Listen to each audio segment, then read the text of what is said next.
Good morning. இன்றைக்கி நாம் ப்ரிப்போசிஷனில் அட்ங்கிற ப்ரிப்போசிஷனை எப்படி பயன்படுத்தலாம்னு பார்ப்போம். The use of at in sentences or phrases. At is a preposition. At means exactly, சரியாக. ஒரு மீட்டிங் அரேஞ்ச் பண்ணுறாங்க. அது 4 மணிக்கு கரெக்டாக ஆரம்பிச்சிருவாங்கன்னு வச்சுக்கோங்க. The meeting will be held at 4 p.m. கூட்டம் சரியாக 4 மணிக்கு துவங்கும்.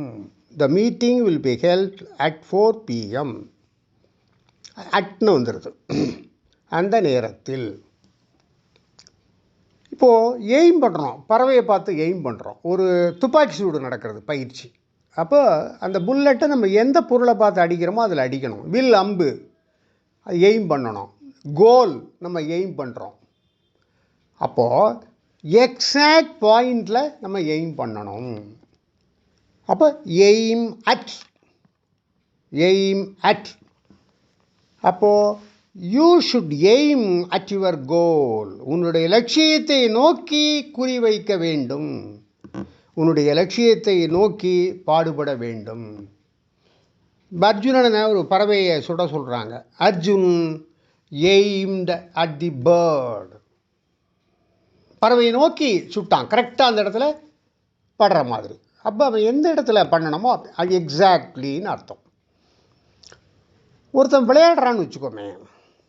ஒருத்தனை பார்த்து அவனை chess விளையாடுறான்.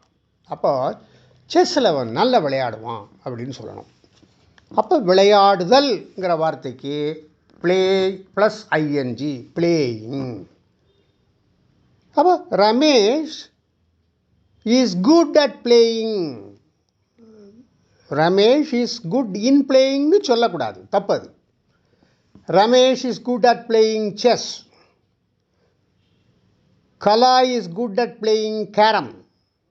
Kala is good at playing carrom. Carrom விளையாடுவதில் கதா கெட்டிக்காரி. அப்படி மீனிங் வரும், அட் பிளேயிங். அப்புறம் கேலி பண்ணுறோன்னு வச்சுக்கோங்க. 4 பேரை சேர்ந்து ஒருத்தரை பார்த்து கேலி பண்ணுறாங்கன்னா, அவனை பார்த்து கேலி பண்ணுறாங்க, அவனை கேலி பண்ணுகிறார்கள். அவனைன்னு அர்த்தம்.